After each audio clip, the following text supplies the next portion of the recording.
भारत जैसे हरफन मौला देश में जब राजनीति की बात आती है और राजनीति में भी जब हिंदुस्तान के दिल एमपी का जब जिक्र होता है तो युवाओं की राजनीति का उदय एमपी में दिखाई पड़ता है। और जब एमपी के दिल की तरफ हम आगे बढ़ते हैं तो इंदौर की राजनीति में भी एक ऐसा ही युवा चेहरा सूर्योदय की तरह भारतीय जनता पार्टी के कैनवास पर उकरता नजर आता है। जी हाँ, हम आपकी मुलाकात कराएंगे आज एमपी न्यूज़ के इस खास सेगमेंट में भारतीय जनता पार्टी के वो इंदौर नगर अध्यक्ष भी हैं और एक तरह से कहा जाए तो संभावनाओं भरा चेहरा है।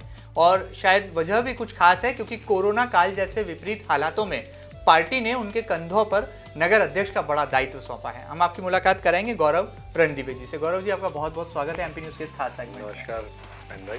भारतीय जनता पार्टी के रण में जब रणदीवे जी कुर्सी पर विराजमान हुए तो कहा गया कि एक युवा चेहरा है और इतनी बड़ी सत्तारूढ़ पार्टी का नेतृत्व कैसे करेगा, लेकिन उन्होंने अपनी जिम्मेदारी को बखूबी निभाया और कोरोना काल जैसे विपरीत हालातों में भी जनता की सेवा को अपनी प्राथमिकता यहाँ पर करार दिया। किस तरह से, जब वो दिन मुझे याद है गौरव जी, जब उसके पहले आप युवा मोर्चा के नेता कहे जाते थे, लेकिन जब भारतीय जनता पार्टी के नगर अध्यक्ष बनाए गए तो बहुत सारे सवाल भी खड़े हुए, लेकिन आपने उन तमाम सवालों को दरकिनार किया और कोरोना काल में जो है जनता की सेवा को बड़े ही निडरता के साथ, प्राथमिकता के साथ आगे लेकर गए और अपनी पार्टी जो कि सरकार में आ चुकी थी उसका नेतृत्व किया। किस तरह से वो दिन याद करते हैं और आज का दिन याद करते हैं? कितना न्याय कर पाए और क्या वाकई में नगर अध्यक्ष बनने के बाद जनता की सेवा का जज्बा आप में और दोगुना बढ़ गया? देखिए, मैं सबसे पहले तो आपके चैनल के माध्यम से ये याद दिलाना चाहूँगा कि ये जो कोविड का समय आया था जिसको हम पहली लहर कहते हैं, उस समय सरकार बदली ही थी, भारतीय जनता पार्टी की सरकार आई थी। बिल्कुल। और सरकार आते से ही हमारे प्रदेश के मुख्यमंत्री जी ने अगर पहला कोई काम किया था शपथ लेने के बाद तो सबसे पहले वो वल्लभ भवन गए थे। और जब उन्होंने देखा कि कोविड को लेके क्या तैयारियां हैं जी, तो वो तैयारियां शून्य थी और तैयारियां उस समय आईफा अवार्ड्स कैसे कराया जाए और वो भी इंदौर में कैसे कराया जाए इसको लेके थी। मैं ये बात इसलिए दोहरा रहा हूँ कि लोगों के स्मरण में भी ये बात रहना चाहिए कि सरकारें जब बदलती हैं और कोई गलत सरकार या कांग्रेस अगर सत्ता में रहती है तो उनकी प्राथमिकता क्या रहती है। उस दौर में अध्यक्ष के नाते मेरे पास में जब ये जवाबदारी आई तो हमारे माननीय प्रदेश अध्यक्ष जी विष्णुदत्त शर्मा जी के नेतृत्व में, माननीय शिवराज जी के नेतृत्व में इंदौर एक बहुत बड़ी जवाबदारी को इंदौर ने, और मैं ये कहूँगा हमारे भारतीय जनता पार्टी के कार्यकर्ताओं ने नहीं, इंदौर की जनता ने, एक बहुत बड़ा ऐसा वर्ग इंदौर से गुजर रहा था, मजदूरों का लाखों की तादाद में मजदूर यहाँ से गुजर रहे थे, पलायन कर रहे थे। पलायन मतलब इंदौर मध्य प्रदेश बीच में आता है, इंदौर सेंटर में है, तो एक राज्य से दूसरे राज्य की ओर जाने के समय हमारे इंदौर की जनता ने, जब लोग घर से नहीं निकल रहे थे, भारतीय जनता पार्टी के कार्यकर्ताओं ने लोगों को जूते पहनाने से लेके उनके पाँव में अगर छाला हो गया है, घाव हो गया, उसका इलाज करना, उनके लिए दवाइयों का इंतजाम करना, उनके लिए चाय पानी नाश्ता भोजन का इंतजाम करना, ये पहले दौर में हमारे कार्यकर्ताओं ने और इंदौर की जनता ने किया। हमारे दूसरे दौर की अगर मैं बात करूं जो कि बहुत भयावह था, बिल्कुल ठीक है, डरा देने वाला दौर था, उस समय भी भारतीय जनता पार्टी के अध्यक्ष के नाते कार्यकर्ताओं के साथ मिलके हम लोगों ने कैसे हम ज़्यादा से ज़्यादा लोगों को अस्पताल में एडमिट करा सकें, कैसे हम ज़्यादा से ज़्यादा लोगों के लिए दवाइयों का इंतज़ाम कर सकें, कैसे हम ज़्यादा से ज़्यादा लोगों के लिए अन्य जो उस समय की ज़रूरतें थी, चाहे वो ऑक्सीजन को लेके कोऑर्डिनेशन हो, चाहे अन्य में। और मैं फिर ये आपको बताना चाहता हूँ कि ये वो दौर था कि हमने पहली बार सुना था कि मेडिकल ऑक्सीजन जो एक नाम होता है और उस मेडिकल ऑक्सीजन की क्या महत्ता है। जनरली ऑक्सीजन हमको आईसीयू इतना पता था कि आईसीयू में ऑक्सीजन की जरूरत पड़ती है, वो भी कोई क्रिटिकल पेशेंट होता है, मगर उस समय अगर कोई अमृत का काम कर सकता था तो वो ऑक्सीजन जो था, मेडिकल लिक्विड ऑक्सीजन हो या एयर बेस्ड ऑक्सीजन हो, उन दोनों को लाने की व्यवस्था, जिसमें इस समय ये कहना चाहूँगा कि हमारे देश के यशस्वी प्रधानमंत्री माननीय नरेंद्र मोदी जी ने हमारे मध्य प्रदेश के मुख्यमंत्री माननीय शिवराज जी ने, हमारे प्रदेश अध्यक्ष जी ने, हमारे यहाँ के एडमिनिस्ट्रेशन ने उस समय खाली ऑक्सीजन टैंकर्स को एयरलिफ्ट कराना, भरे हुए ऑक्सीजन टैंकर्स को जल्दी से ट्रेनों द्वारा पहुंचाना, ये एक इतना बड़ा कार्य था। हमारे इंदौर और उसके आसपास ही मुझे लगता है ऑक्सीजन सिलेंडर्स के जो हमारे इंदौर के कई उद्योगपतियों ने आगे आके अपने प्लांट्स बंद किए और ऑक्सीजन उन्होंने मुहैया कराई। तो इन सभी चीज़ों के कोऑर्डिनेशन में कहीं ना कहीं संगठन के नाते इंदौर में मैं लगातार लगा रहा, उसमें मैंने भी कुछ चीज़ों को बड़ा करीब से देखा। तो ये जो काम था और ये जो इतनी सारी चीज़ें थी, इसको देखते हुए मुझे लगता है कि इन दोनों दौर में कोविड में जिस तरह का काम और जिस तरह का एक चमत्कारिक नेतृत्व माननीय प्रधानमंत्री जी के नेतृत्व में, माननीय मुख्यमंत्री जी के नेतृत्व में, संगठन में हमारे प्रदेश अध्यक्ष जी ने जिस तरह, और इंदौर की जनता, इंदौर का एडमिनिस्ट्रेशन, सभी ने मिलकर सामूहिकता से इस जो लड़ाई को लड़ा है, ये मेरे लिए एक मतलब मैं इसे कभी भूल नहीं सकता। वो समय मुझे लगता है कि वो उस समय गुजरी हुई हर बात मैं जीवन भर उसको याद भूल नहीं सकता। बड़ी बात है। एक जन सेवा का जो जज्बा है वो गौरव जी की बातों में साफ तौर पर दिखाई देता है, और सबसे बड़ी बात ये कि वो दौर फिर लौट कर ना आए, ऐसी हालातों से फिर हमें जूझना ना पड़े। इसलिए तमाम जो राज्य की सरकारें हैं, हमारे देश की सरकार है, वो लगातार कटिबद्ध है, काम कर रही है। और मुझे लगता है कि गौरव रणदीवे जैसे जो युवा नेतृत्व हैं, वो लगातार पार्टी के अध्यक्ष होने के नाते ही सही, लेकिन जब जब क्राइसिस के हालात बनते हैं तो जिला क्राइसिस कमेटी के एक तरह से मेंबर होने के नाते जो तमाम प्रबंध किए जाने चाहिए, जो इंतजामात जनता की भलाई के लिए, लोगों के सही समय पर बेहतर इलाज के लिए किए जाने चाहिए, वो क्राइसिस कमेटी ने कमाल करके दिखाया। और उस क्राइसिस कमेटी का जो एक पूरा फूल है, उसकी एक पंखुड़ी के तौर पर गौरव रणदीवे ने अपनी भूमिका महती रूप से निभाई। और मुझे तो वो दौर भी याद है गौरव जी, जब आप खुद भी जो है कोविड पॉजिटिव हो गए, लेकिन आपने ठीक होते ही, यानी कि बिस्तर से, अस्पताल से निकलते ही दोबारा जो है उसी जज्बे के साथ डबल मास्क पहनकर भी जो है अपने पार्टी कार्यालय में बैठना शुरू किया, लोगों की मदद की। एक सवाल और मेरे जहन में है, बीच में एक दौर ऐसा आया था जब नेता भी जनता से दूर हो गए थे, जनप्रतिनिधियों को ढूंढना थोड़ा मुश्किल हो रहा था। हालांकि पार्टी की फटकार के बाद जनप्रतिनिधि मैदान में जरूर नजर आए। तब एक रेमडेसिविर इंजेक्शन को लेकर बहुत मारामारी मच रही थी, और ऐसा कहा जा रहा था कि उम्मीद की किरण यहीं कहीं अगर बाकी है तो वो भारतीय जनता पार्टी के कार्यालय में है। यदि कोई मरीज के परिजन हैं और अगर वो इंजेक्शन के लिए संघर्ष कर रहे हैं, तो यदि वो किसी जनप्रतिनिधि तक जाने की कोशिश करते थे तो शायद उनकी मांग उस हद तक पूरी नहीं हो पा रही थी जिस हद तक वो भारतीय जनता पार्टी कार्यालय तक आकर करवा लेते थे। कैसे आपने ये मैनेजमेंट किया? क्योंकि कहा गया कि बीजेपी कार्यालय जो गया वो इंजेक्शन लेकर के ही अपने परिजन को सही सलामत जो है अस्पताल से वापस लेकर आया। नहीं, देखिए, रेमडेसिविर इंजेक्शन ये दूसरे कोरोना की महामारी में एक जिसको कहते हैं एक महत्वपूर्ण ऐसा दवाई बन के उस प्राणवायु एक तरह से, हाँ जी, उसको रेमडेसिविर, हर डॉक्टर की मांग थी कि रेमडेसिविर अगर समय पे मरीज को लग जाएगा तो उसका जो इन्फेक्शन लेवल है वो कंट्रोल हो सकता है। और मैं फिर कहूँगा कि हमारे मध्य प्रदेश के मुख्यमंत्री जी ने एक बहुत सकारात्मक पहल करते हुए हेलीकॉप्टर से, प्लेन से, स्टेट प्लेन से रेमडेसिविर मंगाए, और ना सिर्फ इंदौर में, मध्य प्रदेश के दूरस्थ जिलों में उसको समय पे पहुंचाने का काम किया। जी। सरकारी हॉस्पिटल्स में उसको अपनी संख्या के हिसाब से हॉस्पिटल में उसका वितरण चालू किया, और इसका ये असर हुआ कि बहुत जल्दी कोविड को हम लोगों ने कंट्रोल करने में बहुत हद तक हमने कई लोगों को खो भी दिया।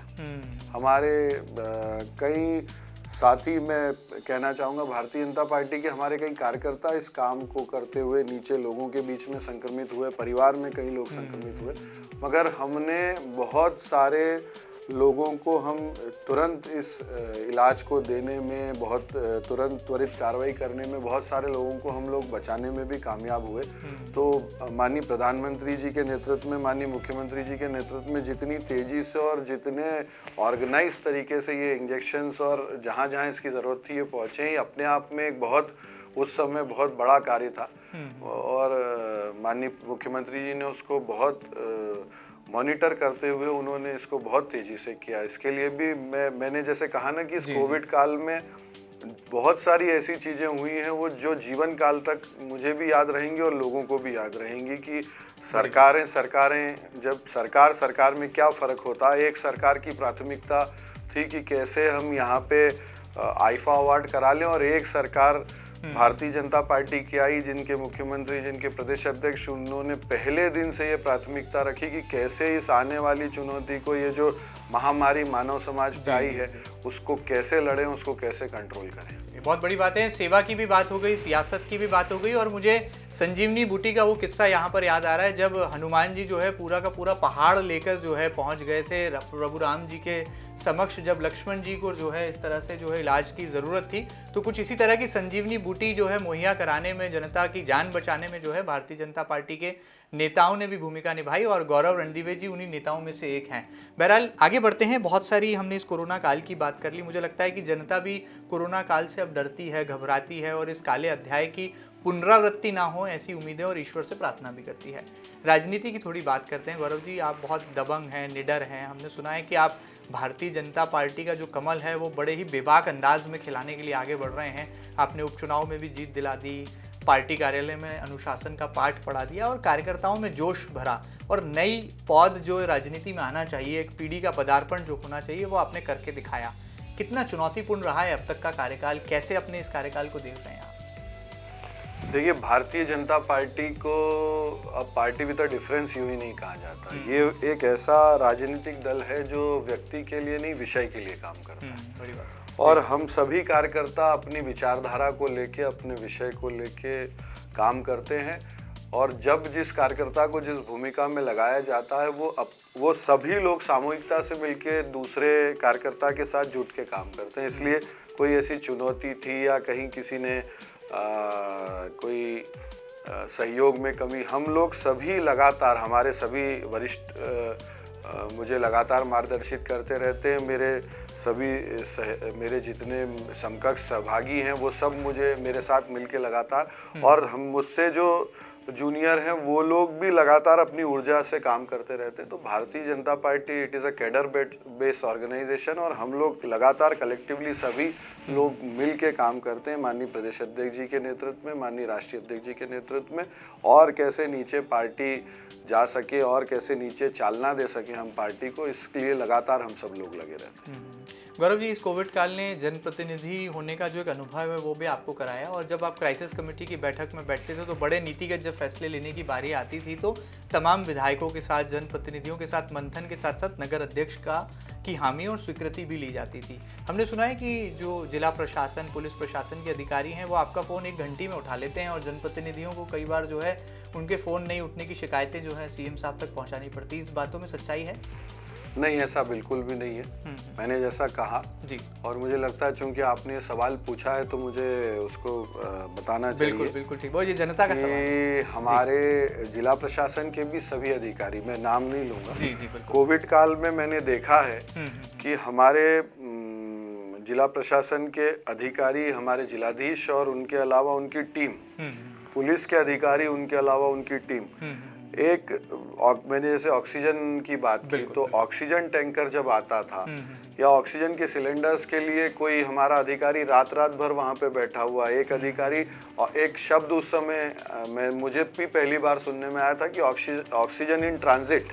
करेक्ट, हाँ। मतलब आज जितना अस्पतालों में ऑक्सीजन उपलब्ध है और उसको कितनी देर में और ऑक्सीजन आने वाला है, इस ऑक्सीजन की कैलकुलेशन करते हुए 4-4, 5-5 रात हमारे कई अधिकारी नहीं सोए हैं, कई अधिकारियों ने काम किया है। तो हम सभी लोग, चाहे मैं अध्यक्ष के नाते में, चाहे हमारे जनप्रतिनिधि, चाहे एडमिनिस्ट्रेशन, हम लोग कलेक्टिव मिलके काम करते हैं in the larger interest of city. शहर के हित में हम लोग और क्या सामूहिकता से ठीक कर सके। तो ये सब इस तरह की भ्रांतियां हैं लोगों द्वारा फैलाई गई हैं कि ये उसका फोन नहीं उठाते, वो उससे बात नहीं करते। हम सब लोगों का बहुत अच्छा समन्वय और सामंजस्य है, और इसका जो मूल है, मैं कहना चाहूँगा, माननीय मुख्यमंत्री जी ने ये जो मॉडल प्रस्तुत किया था, जिसको हमने क्राइसिस टोली नाम दिया, ये क्राइसिस टोली जिले से नीचे और नीचे पोलिंग बूथ तक ये क्राइसिस टोली है, और इसने जो काम किया इसी का परिणाम है कि चाहे वो जनजागृति लोगों में लाना हो कि आप टीका लगाइए, चाहे लोगों को ये समझाना हो कि आप मास्क पहनिए, सोशल डिस्टेंसिंग का पालन कीजिए, हाथ साफ रखिए, ये क्राइसिस टोली ने जितनी जवाबदारी से और जितनी तेजी से काम किया, वो पूरा भारत में एक मॉडल मध्य प्रदेश ने प्रस्तुत किया। बहुत बड़ी बात है। बहरहाल ये एक साफ नीयत और एक नेक इरादा है शायद यही है, जब जनता की भागीदारी किसी अभियान से जुड़ जाती है तो वो अभियान केवल जनप्रतिनिधियों का या एक पार्टी और सरकार का नहीं रह जाता, वो एक जन आंदोलन बन जाता है। और कुछ ऐसा ही कमाल ये यहाँ पर कहने में मुझे कोई गुरेज नहीं है कि भारतीय जनता पार्टी ने करके दिखाया, क्योंकि विपरीत हालातों में आरोप लगाना बहुत आसान होता है, लेकिन उन आरोपों का सामना करते हुए भी जनता की जान के साथ खिलवाड़ ना हो जाए, इसकी चिंता करना एक बहुत चुनौतीपूर्ण कार्य होता है।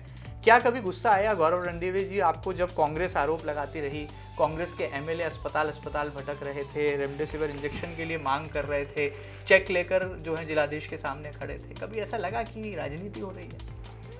नहीं, देखिए, कांग्रेस पे गुस्से से ज्यादा तो दया आने लगी है, क्योंकि लोग उनके बारे में जानते हैं, उनके नेताओं के बारे में जानते हैं। जिस समय जनता को उनकी जरूरत थी तब वो अपने एसी कमरों में बैठ के फेसबुक और ट्विटर पे ट्वीट कर रहे थे और घटिया राजनीति कर रहे थे। जिस समय उन्हें, जब उनकी 15 महीने की सरकार थी, जब उन्हें कोविड को लेके कोई एक्शन प्लान बनाना था, उस समय वो आईफा कराने में लगे हुए थे। 15-20 पैकेट भोजन के ले जाके रास्ते पे खड़े होके अपना वीडियो बनवा लेना, इससे जनता का भला नहीं होता। जनता ने कांग्रेस को आजमाया, कांग्रेस के लोगों को आजमाया, और जनता को पता है कि जब कोविड आया, जब कोविड में ज़रूरत पड़ी तो कौन लोग सड़क पे थे, कौन सा दल सड़क पे था, कौन कार्यकर्ता सड़क पे थे, कौन समाज सेवी सड़क पे थे, वो जनता जानती है। और कांग्रेस के लोगों ने तो, मुझे लगता है कि उन्होंने फेसबुक ट्विटर पे घटिया राजनीति करने के अलावा कोई काम नहीं किया, और ये मुझे कहने की जरूरत नहीं है, जनता को ये पता है। चाहे रेमडेसिविर की बात हो, रेमडेसिविर एक ट्रायल ड्रग है जो बिना डॉक्टर के प्रिस्क्रिप्शन के नहीं मिल सकता, नहीं दिया जा सकता, और इस तरह की घटिया बातें करना कि मुझे दे दीजिए, मैं चेक देता हूँ, मैं खरीद लूँगा, तो जनता भी जानती है कि ये ढोंग था, ढकोसला था। इसलिए कांग्रेस के बारे में मुझे कुछ ज़्यादा नहीं कहना। चलिए, बड़ी बात है कांग्रेस के बारे में नहीं कहना, और ये लगता है समझदार को इशारा भी काफ़ी होता है। और सियासत में कई बार बयान देकर बहुत कुछ कहा जाता है और कई बार बयान ना देकर भी बड़ी बात को जो है कह दिया जाता है। बहरहाल आगे बढ़ते हैं। गौरव जी, आप बाहुबली अभी भी बने हुए हैं, सेना जो है अभी तक बनी नहीं है, ये क्या राज की बात है? क्योंकि कार्यकर्ता भी उत्साहित नहीं है, इंतजार कर रहे हैं कि कोई दायित्व मिलेगा भी या नहीं मिलेगा। कई तो जो है सिक्के के नीचे गिरने का इंतजार कर रहे हैं कि हेड आएगा या टेल आएगा। ये इतना सस्पेंस क्यों है? ये बीजेपी में इतना सस्पेंस वाली पार्टी क्यों बनती जा रही है? इन दिनों हर मामले में सस्पेंस है। नहीं, ऐसा बिल्कुल भी नहीं है। देखिए, मैं चूंकि आपने ये सवाल पूछा है कि कब भारतीय जनता पार्टी इंदौर की कार्यकारिणी घोषित होगी, बिल्कुल एक बहुत लंबा समय तो हम सभी लोगों का, माननीय प्रदेश अध्यक्ष जी के नेतृत्व में हम सभी जिला अध्यक्षों का कोविड काल में निकल गया। लगभग 6 से 7 महीने हम लोग कोविड का जो संघर्ष था, वो जो समय था, कोविड की जो व्यवस्थाएं थी, क्राइसिस टोली की व्यवस्थाएं थी, नीचे तक लोगों की जीवन की सुरक्षा, फिर उसके बाद चाहे टीकाकरण अभियान हो, चाहे ऐसे सभी अभियानों में भारतीय जनता पार्टी संगठन, और उस समय हमारे राष्ट्रीय अध्यक्ष जी ने सेवा ही संगठन ये नाम दिया था। अभी संगठन का सारा काम सेवा पे आधारित हो गया था। संगठन का जो बाकी संगठन विस्तार से लेकर संगठन के दूसरे कार्यक्रम या कामों की सभी को रोकते हुए सेवा कार्य में हम सब लग गए थे। इसलिए उस समय कार्यकारिणी और अन्य कार्य विस्तार इन योजनाओं पे नहीं हम लोग थे। अब बहुत ही जल्दी नगर कार्यकारिणी भी आपके सामने आ जाएगी। सभी वरिष्ठों से बात लगभग पूरी हो चुकी है। सभी हमारे प्रदेश नेतृत्व से भी बात हो चुकी है। बहुत जल्दी नगर कार्यकारिणी आएगी और कोई सिक्का ऊपर है कि नीचे ऐसा नहीं। भारतीय जनता पार्टी के सभी कार्यकर्ता बहुत योग्यता से और बहुत अच्छे से काम करते हैं, मगर दायित्वों की अपनी एक सीमा और मर्यादा होती है। जिसको भी दायित्व मिलेगा सभी लोग उसके साथ मिलकर काम करेंगे। हमारी परंपरा पहले भी रही है, आज भी ऐसा ही होगा। आने वाले समय ने जैसे अपने बात की शुरुआत में कहा कि हम विचार के लिए काम करने वाला दल है, व्यक्ति के लिए काम नहीं। तो आपकी युवा टीम होगी, आप जैसी हरफन मौला होगी, एकदम युवा होगी, आप जैसे नए चेहरे होंगे? देखिए, युवा होंगी कि उसमें अनुभवी होंगे कि ये सभी को साथ लेके जिसकी जहां उपयोगिता और आवश्यकता है उन सभी का समावेश करके उस टीम को तैयार किया जाए। बड़ी बात है। गुलदस्ते के लिए इंतजार करिए, क्योंकि इस गुलदस्ते में हर तरह के फूल होंगे। अनुभवी भी होंगे, युवा भी होंगे और कई चौंकाने वाले भी होंगे, क्योंकि भारतीय जनता पार्टी की सियासी ये शैली है कि जो भी वो निर्णय लेते हैं वो जनता की बेहतरी के लिए लेते हैं, संगठन के विस्तार के लिए लेते हैं और चौंका देते हैं। हैरान कर देने वाले होते हैं, पत्रकारिता की भाषा में यदि कहा जाए। एक और आगे बढ़ते हैं गौरव जी, एक पब्लिक ऑब्जर्वेशन है कि बीजेपी में अगर कोई हीरो है तो वो गौरव रणदीवे हैं। जब भी कोई हीरोइज्म की बात आती है लीडरशिप में तो आपका नाम आगे आता है, आपका चेहरा आ जाता है। चाहे हम बात करें 5वीं बार जो है स्वच्छता का हमने पंच लगाया, तो जब वो गांधी जी हमारे राष्ट्रपिता जी की जो मोमेंटो है ट्रॉफी लेने की बारी आई तो गौरव रणदीवे जी सबसे आगे थे, एयरपोर्ट पर स्वागत करने वालों में, करवाने वालों में। जनप्रतिनिधियों के सामंजस्य में भी गौरव रणदीवे आगे। मुख्यमंत्री शिवराज सिंह चौहान जी जब जब इंदौर की कोई ग्राउंड रिपोर्ट लेते हैं तो वो गौरव जी से मुखातिब होते हैं, गुफ्तगू करते हैं। प्रभारी मंत्री जो प्रदेश के गृह मंत्री भी हैं नरोत्तम मिश्रा जी, वो जब जब इंदौर आते हैं गौरव जी से गोपनीय चर्चा भी होती है। तो ये कौन सा जादू है आपके पास? ये क्या ये हीरो वाला अंदाज छात्र राजनीति से आया है, ये आपके मूल स्वभाव में ही है? नहीं, ऐसा कुछ भी नहीं है। ये हमारे संगठन का काम करने का तरीका है। हमारे यहाँ भारतीय जनता पार्टी में अध्यक्षीय प्रणाली है।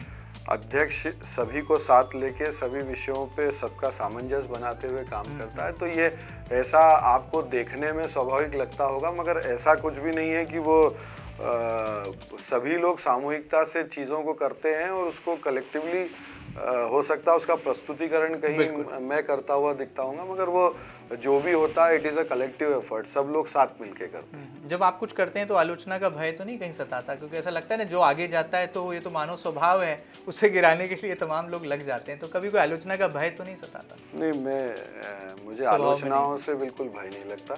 और ये आप मुझे छात्र राजनीति जीवन से जानते हैं। जी। हाँ, मगर मैं आलोचनाओं से, अगर कोई आलोचनाएं होती हैं और वो आलोचनाएं भी पॉजिटिव और नेगेटिव दोनों होती है। पॉजिटिव मतलब अगर कोई किसी ने सही कहा है तो मैं अपने में सुधार की गुंजाइश हमेशा रखता हूँ और लगातार उन बातों को सुनते हुए मैं और कैसे ठीक हो सकूँ और कैसे ठीक कर सकूँ, इसमें लगातार लगा रहता हूँ। चलिए, बड़ी बात है। राजनीति की यही खूबसूरती है कि अपने आप में भी तब्दीली लाइए, अपने आप में भी परिवर्तन लाइए, और जिस विचारधारा से आप जुड़े हैं वहां पर यदि आप नए विचारों को समाविष्ट करते हैं तो जरूर नेतृत्व का जो फूल है वो खिलता हुआ नजर आता है, जैसा कुछ भारतीय जनता पार्टी में इन दिनों खिल रहा है। आप में जनप्रतिनिधि वाले हर गुण जो है मौजूद हैं गौरव जी। तैयारी है क्या विधानसभा चुनाव लड़ने की? और ये आपकी पार्टी की परंपरा भी है कि जो नगर अध्यक्ष बनता है वो भावी एमएलए जरूर कहलाता है। देखिए, हमारी पार्टी में जो भी कार्यकर्ता जिस दायित्व पे जब भी रहता है वो उसी दायित्व का निर्वहन करता है, उस दायित्व में ही रहता है, उस दायित्व में ही काम करता है और उस दायित्व को कैसे ठीक से और अच्छे से कर सके वही उसकी आगे क्या होना है, पीछे क्या होना है, ये सोच के काम करने का हमारी पार्टी में ना कार्यकर्ताओं का स्वभाव है ना हमारे नेताओं का स्वभाव है। मैं भी आज जिस जवाबदारी पे हूँ, पार्टी ने मुझे जो दायित्व दिया है उस दायित्व का निर्वहन ठीक से कर सकूं, मेरी प्राथमिकता सबसे पहले यही है, बाकी मैं किसी चीज़ में नहीं सोचता। चलिए, बड़ी बात है। पार्टी ने पूरा प्रशिक्षण दिया है और शायद इतने सधे हुए जो जवाब है मुझे नहीं लगता कोई राजनेता देता है जितना कि गौरव रणदीवे जी दे रहे हैं। हर सवाल पर सूझबूझ के साथ जवाब भी आ रहा है और मुझे लगता है जनता जो जानना चाह रही है वो मैं तमाम सवाल यहाँ पर पूछकर न्याय ज़रूर, इंसाफ ज़रूर कर पा रहा हूँ। बहरहाल आगे बढ़ते हैं गौरव जी। बहुत सारी बातें कर ली, संगठन की भी बातें हो गई, चुनाव लड़ेंगे या नहीं लड़ेंगे, बहरहाल वो तो भविष्य का विषय है। एक और सवाल मेरे जहन में है, लगातार हमने देखा है कि कांग्रेस पार्टी बहुत आक्रामक हुआ करती थी। तमाम प्रवक्ताएं जो हैं आरोपों की बौछार लगा देते थे और हर मुद्दे पर राजनीति गरमाती थी। जब से आप अध्यक्ष बने हैं कांग्रेस में एक कूलनेस दिखाई दे रही है, इसके पीछे क्या कोई राज की बात है? क्या ये जो कोई ऐसा तो नहीं कि पॉलिटिकल पैक्ट हो गया है? क्योंकि बार बार ऐसा देखने में आया कि विपक्ष तो नजर ही नहीं आ रहा और जो विपक्ष में कल तक नेता थे वो आपकी पार्टी के साथ हैं। ये तो आप कांग्रेस से पूछिए। इस सवाल का मैं तो जवाब नहीं दे सकता। हाँ, मगर मुझे जो लगता है कि झूठ बहुत दिनों तक बहुत चिल्ला के बोलने से झूठ बोलने वाला भी थक जाता है और झूठ सुनने वाले भी थक जाते हैं। तो शायद कांग्रेस के साथ ऐसे ही हुआ होगा, ऐसा मुझे लगता है। बाकी आप कांग्रेस से पूछिएगा, वो ज़्यादा अच्छे से बता पाएंगे। चलिए, बड़ी बात है। बहरहाल हमने पिछले दिनों बीजेपी की एक ऐसी बैठक देखी जो कि अचानक देर शाम बुलाई गई और आपके राष्ट्रीय संगठन मंत्री जी आए, पार्टी के प्रदेश अध्यक्ष आए, मुख्यमंत्री जी आए, प्रभारी मंत्री जी आए और किसी को कानो कान खबर ना हो ऐसी व्यवस्थाएं थी। बड़ी गोपनीय अंदाज में हुई और कोई मौजूद था तो नगर अध्यक्ष और जिलाध्यक्ष ही मौजूद थे। इस बैठक में क्या हुआ आज तक मीडिया के कैमरे नहीं जान पाए, अखबारों के पन्ने में वो जगह नहीं स्थान पा पाए, चैनल पर वो हेडलाइन नहीं बन पाई। आखिर इतने रहस्यमय तरीके से बैठक क्यों बुलाई गई और वो भी इंदौर जैसे राजनीतिक गढ़ वाले शहर में? नहीं, ऐसा कुछ भी रहस्यमय नहीं है। मीडिया को ऐसा लगा होगा। ये हमारे यहाँ संगठन की सामान्य प्रक्रिया है। हमारे यहाँ संगठन में हमारी ऊपर से लेकर नीचे तक की सभी टोली बैठती है, लगातार बैठती है, संवाद करते हैं, बहुत सारे समसामयिक विषयों पे चर्चा होती है और फिर आगे कैसे संगठन को और चालना दिया जा सके इसका निर्णय होता है। तो ऐसा कुछ भी नहीं था कि बहुत गोपनीय तरीके से और बहुत गोपनीय कुछ मुझे ऐसा लगता है क्योंकि बहुत हमारे सभी वरिष्ठों की ये बैठक थी, उस बैठक में मैं भी अपेक्षित नहीं था, मगर ऐसी कोई गोपनीयता उसमें नहीं थी। एक सामान्य एजेंडा नहीं था तय उसका नहीं, वो उस बैठक के एजेंडे के बारे में ना मुझे पता है और ना मैं उस बैठक में उपस्थित था, मगर जिस तरह आप कह रहे हैं कि वो एक उससे हमारे यहाँ ये बहुत निरंतर चलने वाली एक सामान्य प्रक्रिया है, इससे ज़्यादा कुछ नहीं है। चलिए, बड़ी बात है। बहरहाल ये निरंतर प्रक्रिया है और जब मंथन होता है तो जरूर मंथन से अमृत भी निकलता है और ये जो अमृत है ये राजनीतिक रूप से एक ना एक दिन जनता के सामने भी आता है। ये बिल्कुल सच्चाई है, इससे जो है इनकार नहीं किया जा सकता। बहरहाल बहुत सारे सवाल कर लिए, बहुत सारी बातें कर ली।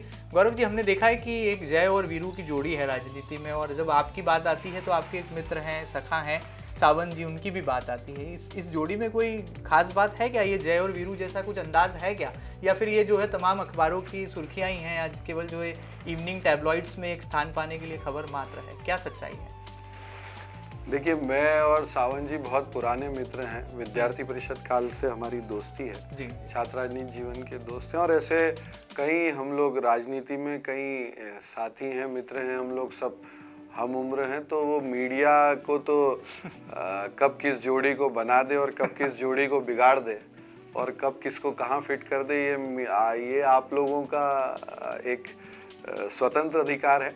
मगर हाँ, हम लोग बहुत पुराने मित्र हैं, विद्यार्थी परिषद काल से हमारी दोस्ती है और बस उसको ऐसा ही लेना चाहिए। चलिए, बड़ी बात है, ये दोस्ती इसी तरह से बरकरार रहे, क्योंकि सियासत की दुनिया में जब जब दोस्ती होती है तो ये दोस्ताना अफसाना पूरा देश देखता है। बहरहाल आगे बढ़ते हैं। गौरव जी, आप नवाचार के लिए जाने जाते हैं। भारतीय जनता पार्टी का जो इंदौर कार्यालय है, दीनदयाल उपाध्याय भवन जो है, उसमें बहुत कुछ नवाचार कर रहे हैं। आपका कक्ष तो सुंदर बन गया, हमने देखा कि वहाँ इंटीरियर का काम हो रहा है, वास्तु के अनुसार हो रहा है और कुछ IT से रिलेटेड एक्सपेंशन भी हो रहा है। इसके बारे में थोड़ी जानकारी दीजिए ना, मुझे लगता है नेता और कार्यकर्ता दोनों जानना चाहेंगे।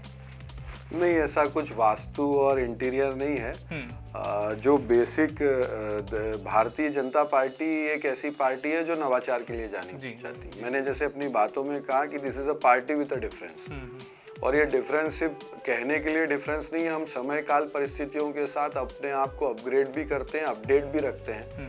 तो अगर आपने देखा होगा कि इस कोरोना काल में सबसे ज़्यादा किसी ने सोशल मीडिया और इस प्लेटफॉर्म का और टेक्नोलॉजी का प्रयोग किया है तो भारतीय जनता पार्टी है। लाखों कार्यकर्ताओं से हमने वीडियो कॉन्फ्रेंसिंग के माध्यम से अगर संवाद हमारे राष्ट्रीय अध्यक्ष जी से लेकर प्रधानमंत्री जी से लेकर बूथ स्तर तक के कार्यकर्ताओं से संवाद हुआ है।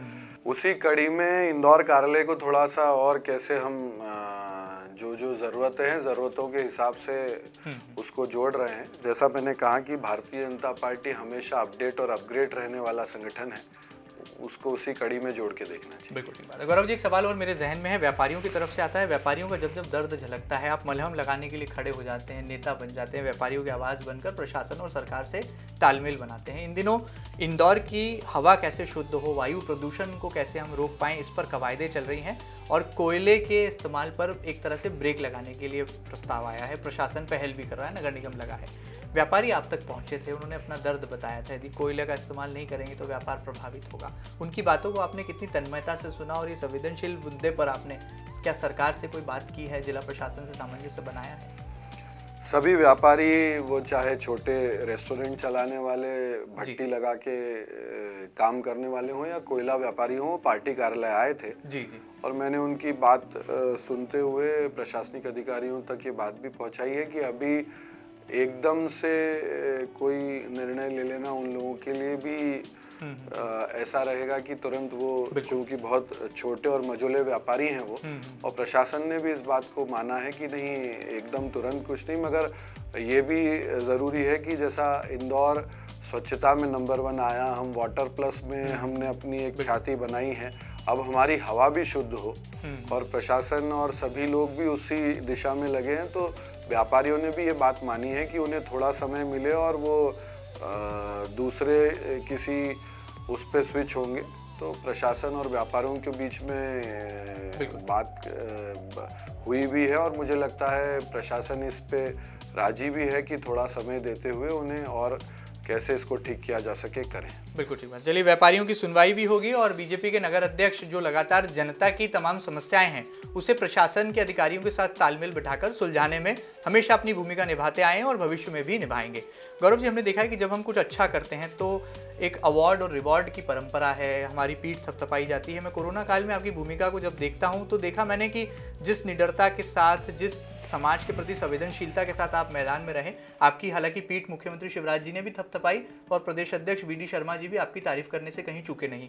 क्या आपको लगता है कि इसका भी आकलन होना चाहिए कि जो भूमिकाएं आप लोगों ने इससे विपरीत काल में निभाई है एक राजनेता होने के नाते, क्या उसमें भी कोई अवार्ड और रिवॉर्ड की जगह मिलती है या नहीं मिलती? आप क्या मानते हैं?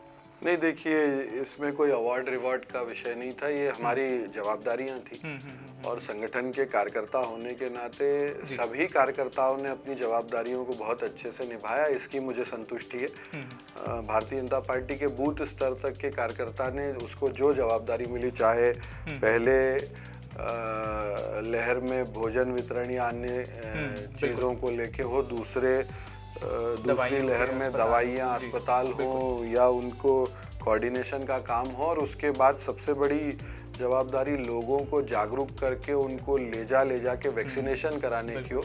भारतीय जनता पार्टी के प्रत्येक कार्यकर्ता ने इसको बहुत अच्छे से किया है और इसी का परिणाम रहा कि इंदौर 10 लाख के ऊपर की आबादी के शहर में हम प्रथम डोज में 100% हुए। दूसरे डोज के लिए भी अभी लगातार हम लोग ये प्रयास कर रहे हैं कि जिन लोगों ने भी दूसरा डोज नहीं लगाया है, जो लोग थोड़े से आश्वस्त हो गए हैं, जो लोग थोड़े से निर्भीक हो गए, उन लोगों को भी समझाइश देके दूसरे डोज में भी हम 100% हो जाएं।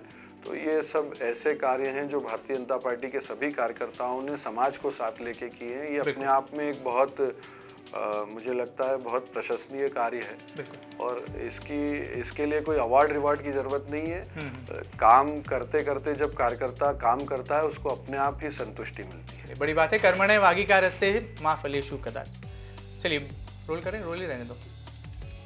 चलिए, बड़ी बात है। कर्मणे वागिका रस्ते मा फलेषु कदाचन, ऐसा शास्त्रों में भी उल्लेख है और कर्म किए जा रहे हैं, फल की चिंता नहीं कर रहे हैं, इसीलिए गौरव रणदीवे कहला रहे हैं। गौरव जी, एक सवाल मेरे जहन में है। पुलिस कमिश्नरी लागू होने वाली है, राजधानी भोपाल हो या आर्थिक राजधानी इंदौर हो, अब पुलिस का डंडा चलेगा, खाकी वर्दी का खौफ दिखाई देगा और प्रशासन की भूमिका पीछे चली जाएगी, पुलिस वाले आगे आ जाएंगे, ऐसे कयास लगाए जा रहे हैं, अटकलें हैं।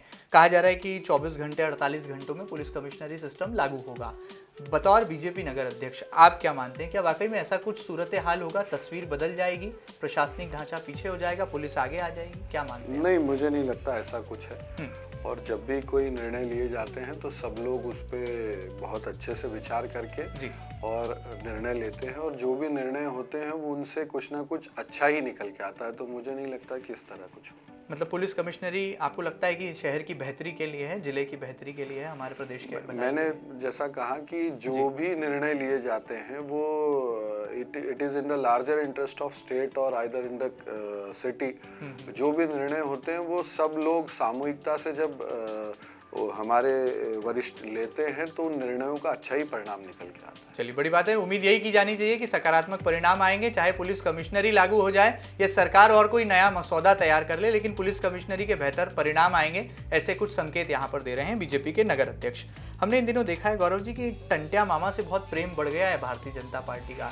हर मामले में जनजातीय बंधुओं की बात हो रही है, चौराहों का नामकरण हो रहा है, मूर्ति का शिफ्ट हो रही हैं। इसके पीछे क्या कारण है? क्या ये वोट बैंक की पॉलिटिक्स से, ऐसा कांग्रेस आरोप लगाती है? नहीं, देखिए, कांग्रेस की घटिया मानसिकता को दर्शाने का आरोप है। हमारे क्रांतिकारी वीर शहीद टंट्या मामा एक ऐसे क्रांतिकारी योद्धा हुए जिन्होंने अपने जीवन को आहूत किया देश की स्वतंत्रता के लिए और उनको हम आज से नहीं वर्षों से भारतीय जनता पार्टी के कार्यकर्ता हों या हम लोग याद करते हैं।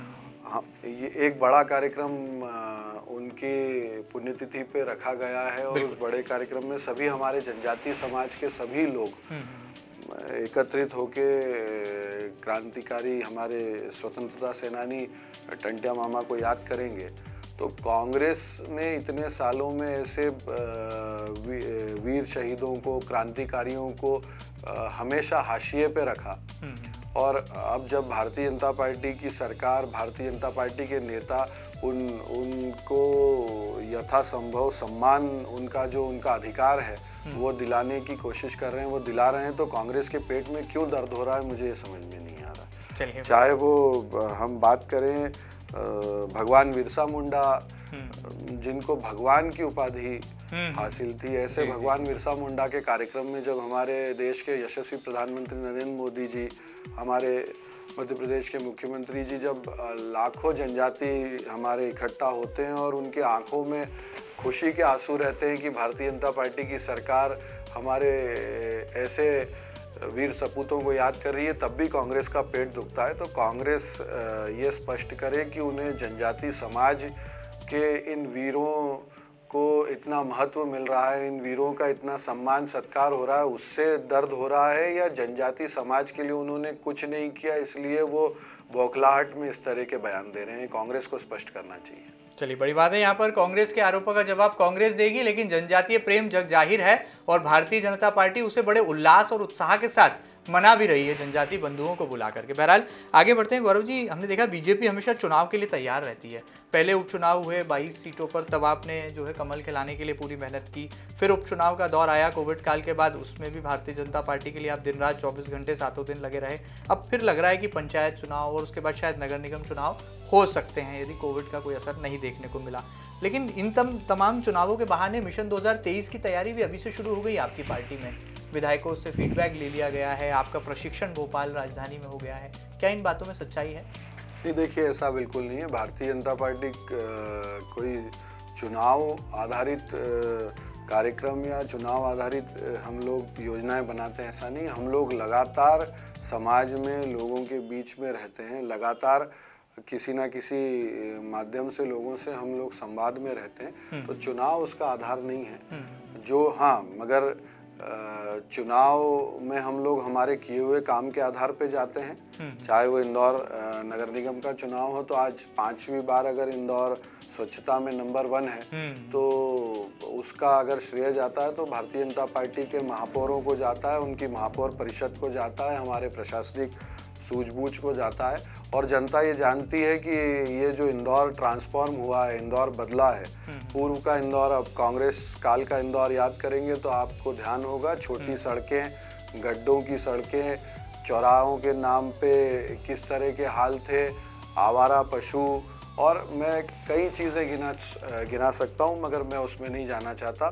और आज जब हम बदलते इंदौर की बात करते हैं, जब हम सुनते हैं कि ये देश का सबसे स्वच्छ शहर है, तो मुझे लगता है प्रत्येक इंदौर वासी का सर गर्व से ऊंचा हो जाता होगा। उसको अभिमान महसूस होता होगा कि मैं देश के सबसे सुंदर शहर का नागरिक हूँ। और इसका अगर श्रेय किसी को जाता है तो भारतीय जनता पार्टी के महापौर काल में जो काम हुआ है उन कामों को जाता है। तो इसलिए निश्चित तौर पे हम हमारे किए हुए कामों के आधार पे जनता के बीच में सदा बने रहते हैं और जनता भी हमें भरपूर आशीर्वाद देती है। चलिए, जनता ही कसौटी है, जनता ही निर्णायक है और जनता ही जनार्दन है। शायद यही लोकतंत्र की खूबसूरती है कि जब जब जनता के हित की कोई बात राजनीतिक दल करते हैं तो जनता उनके साथ खुद बढ़ चढ़कर आगे निकल कर आती है और उनका साथ देती है, जो कि इन दिनों भारतीय जनता पार्टी के साथ दिखाई दे रहा है। बहरहाल हमने देखा बहुत सारी राजनीतिक बातें भी कर ली, शहर हित की बातें भी कर ली। जाते जाते देवी अहिल्या की नगरी के तमाम वासियों को आप क्या कहेंगे?